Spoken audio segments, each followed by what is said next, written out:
Welcome to the buzz. Today we're going to be getting buzzed, regardless if you have a cup of coffee in your hands like I do, or maybe it's later in the evening and you have a bourbon, or maybe your drink of choice. Either way, welcome to the buzz. Thank you so much for tuning in. Closing techniques, for those that do not know me, closing techniques are some of my favorite things to talk about. Now, I'm a firm believer. Let's just get into this. So, I'm a firm believer that you have to have an amazing value-based conversation presentation before the close. Okay, you can have all the closing techniques in the world. You can have an arsenal of closing techniques. But if you don't have a really good value-based presentation and conversation, because that's really what a presentation is, it's a conversation with the person, with the prospect, with the customer on the other end of the phone or the other side of the desk. That is what's most critical. By having a really, really good conversation up front, you're going to set yourself up for success in the close. Now, in talking closing techniques, it is good to have closing techniques. It's good to have your arsenal so that you're confident, so that you roll straight into the close. And so that's what I want to share with you today.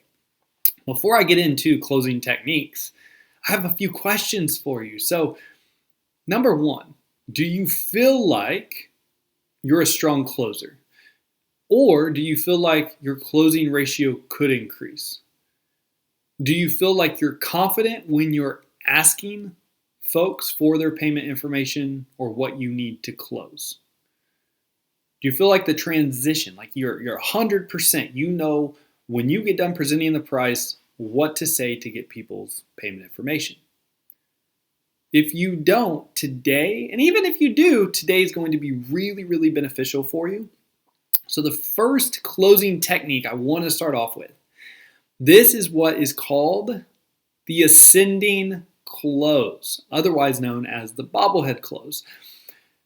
I learned this close from an OG. If you've never heard of Brian Tracy, make sure you check Brian Tracy out. No, I'm not getting paid to say this, all right? So Brian Tracy, The Psychology of Selling is the book. That was like my sales Bible. I listened to that thing literally when I was working for an agent every morning on the way to work, every day on the way home from work. Psychology of Selling, old school CDs in my car, on play all the time. Literally, my wife Courtney would get into the car and she'd be like, "Are you kidding me? Are we really listening to Brian Tracy on our way to the date?"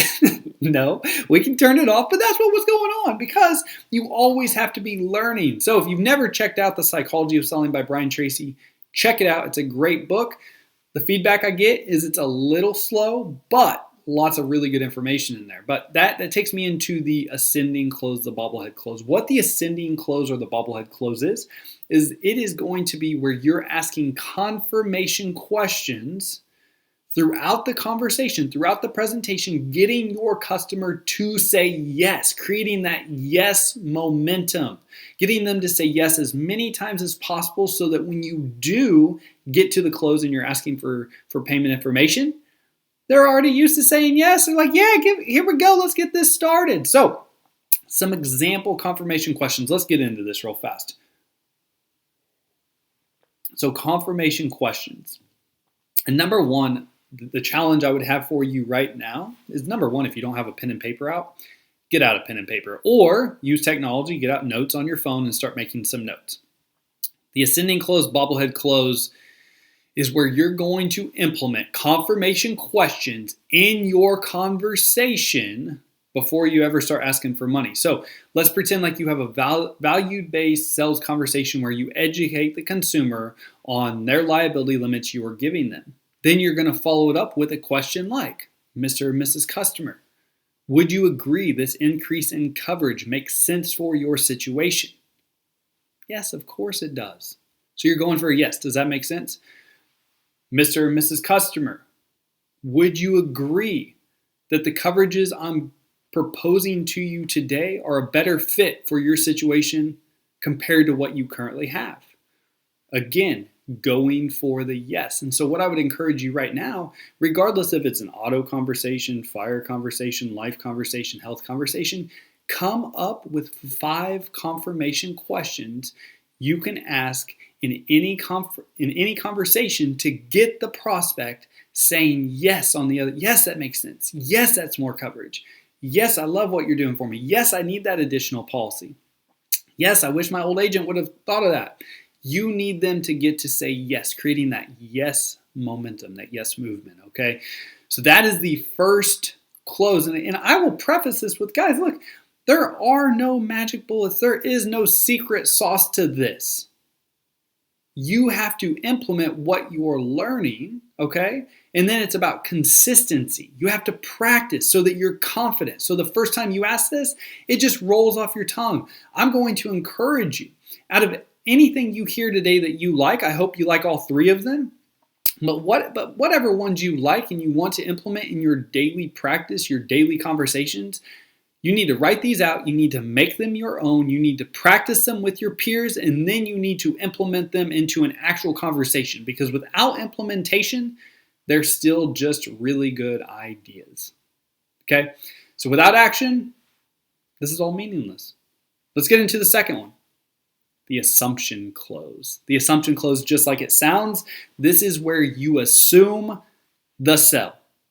This is where you're going to assume the sell. And I'm probably going to get a little fired up. You're going to hear my vocals increase because I get fired up talking about closing techniques. But when you assume the sell, you automatically are increasing your odds of getting a yes and closing that prospect compared to how many of you have been in it. We've all been there. Anyone that is in sales, we all start somewhere. You start somewhere. And so regardless if you've been doing this 1 month or you've been doing this for 10 years, we can all agree that, look, you have to learn, you have to grow. But how many of you have either done this yourself or heard someone at the end, right when you present the price, all of a sudden you shut down, you lose your confidence, you go silent on the phone, and all of a sudden you're like, so what did you think about that? Do you have any questions? No, you do not want to do that, because if you do that, you're giving the prospect an easy out. When you say, how does that sound? What do you think about that? Do you have any questions?